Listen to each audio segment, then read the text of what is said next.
Hi, Steve! Family Feud US host na si Steve Harvey may historic appearance sa 4th anniversary special episode ng Family Feud Philippines. I want to officially congratulate you on the massive success of Family Feud over there in the Philippines.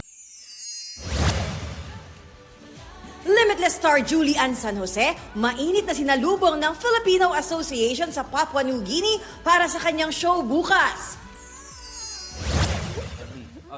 Yes, Tito Boy kami na. Charot! No, we have not. Hindi kami nagkabalikan, Tito Boy. Okay.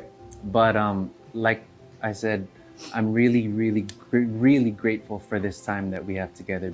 Katrina Halili at dating partner na si Chris Lawrence. Tinuldukan na ang usap-usapan sa kanilang rekindled sweetness. Sa Fast Talk with Boy Abunda, nilinaw nilang nag-reset sila ng kanilang friendship at ine-enjoy ngayon ang company ng isa't isa kasama ang anak nilang si Katie.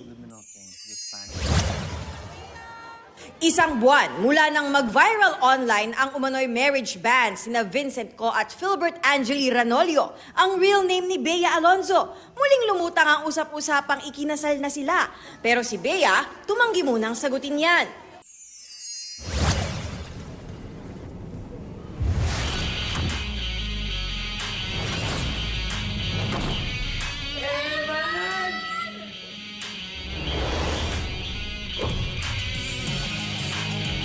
Eman Bako sa Pacquiao, rumesbak na sa Never Say Die. Malabang ka pa.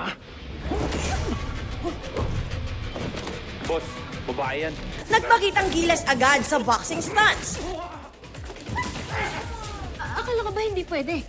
Siyempre, pagtatanggol kita. Ang magiging role niya sa buhay ni Joey na ginagampanan ni Jillian Ward. Abangan! Athena Imperial, GMA News.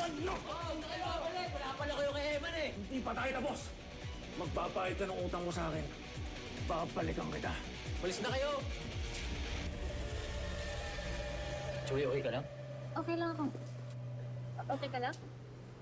Okay lang din ako.